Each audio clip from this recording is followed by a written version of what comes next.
السلام علیکم۔ کراچی میں پولیس کے ہاتھوں نوجوان کا لرزاخیز قتل، شاہین فورس کے اہلکار گرفتار، مقدمہ درج، اہل خانہ سراپا احتجاج، لاش کے ہمراہ تھانے پہنچ گئے۔ کیا آپ حالات حاضرہ سے آگاہی حاصل کرنا چاہتے ہیں؟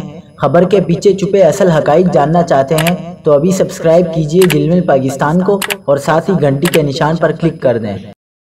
آپ کو بتاتے چلیں کہ کراچی کے علاقے گلستان جوہر میں پولیس کی فائرنگ سے نوجوان جاں بحق ہو گیا۔ پولیس اہلکاروں کو گرفتار کر کے ان کے خلاف قتل اور دہشت گردی کی دفعات کے تحت مقدمہ درج کر لیا گیا۔ کراچی کے علاقے گلستان جوہر میں شاہین فورس کے اہلکاروں کی فائرنگ سے عامر حسین نامی نوجوان جاں بحق ہوا۔ مقتول کے اہل خانہ بیٹے کی لاش لے کر شاہ فیصل تھانے پہنچ کر سراپا احتجاج بن گئے۔